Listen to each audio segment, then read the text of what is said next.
തൃശൂർ ചൊക്കനയിൽ തൊഴിലാളി ലയത്തിനരികെ കാട്ടാന ഇറങ്ങി പുലർച്ചെ 5 മണിയോടെയാണ് കാട്ടാന പ്രദേശത്തെത്തിയത്.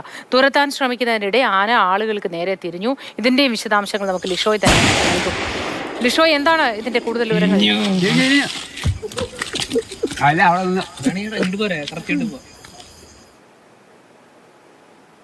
ഹാരിസൺ മലയാളം പ്ലാന്റേഷൻ മേഖലയിൽ ഗ്രൗണ്ടിനോട് സമീപത്തുള്ള തൊഴിലാളി ലയത്തിലാണ് ഇന്ന് പുലർച്ചെ കാട്ടാന എത്തിയത്.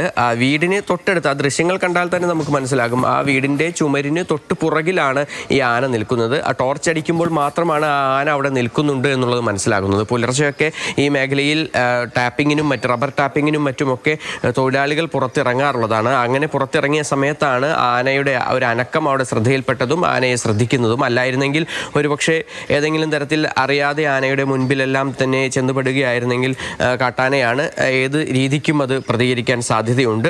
അത് തൊഴിലാളികൾക്ക് തന്നെ ഒരു ജീവന് തന്നെ ഭീഷണിയാകുന്ന തരത്തിലേക്ക് ഒരുപക്ഷെ എത്തിയേനെ. എന്തായാലും ഭാഗ്യം കൊണ്ടാണ് തൊഴിലാളികൾ രക്ഷപ്പെട്ടത്. ഇന്ന് പുലർച്ചെ ഈ തൊഴിലാളി ലയത്തിനോട് തൊട്ട് ചേർന്നുകൊണ്ട്, അതായത് തൊഴിലാളികൾ താമസിക്കുന്ന ഈ ക്വാർട്ടേഴ്സിന് തൊട്ട് ചേർന്നുകൊണ്ടാണ് ആന നിലയുറപ്പിച്ച് അവിടെ നിന്ന് ചില ഈ ചെടികളും മറ്റുമൊക്കെ ഭക്ഷിക്കുകയായിരുന്നു. അവിടെ ഉണ്ടായിരുന്ന അവ ഭക്ഷിക്കുന്നതിനിടയിലാണ് ആളുകളുടെ ശ്രദ്ധയിൽ ഇത് പെടുന്നത്. ആ ശബ്ദം കേട്ടാണ് ശ്രദ്ധയിൽപ്പെടുന്നത്. ഇങ്ങനെ ആനയെ തുരത്താനായി പടക്കം പൊട്ടിച്ച് തൊഴിലാളികൾ ശ്രമിച്ചുവെങ്കിൽ പോലും ആ സമയത്ത് ആന ഇവർക്ക് നേരെ പാഞ്ഞെടുക്കുകയാണ് ഉണ്ടായത്. ആന പ്രദേശത്ത് നിന്നും മടങ്ങിപ്പോയോ, അതോ അവിടെ തന്നെ തുടരുകയാണോ ലിഷോയ്?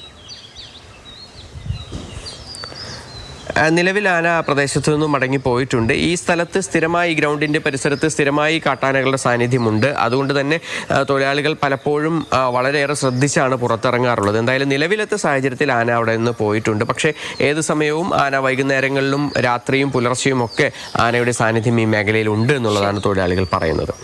ശരി ലിഷോയ്, എത്ര ഭീതിജനകമായ അന്തരീക്ഷമാണെന്ന് ആലോചിച്ച് നോക്കൂ.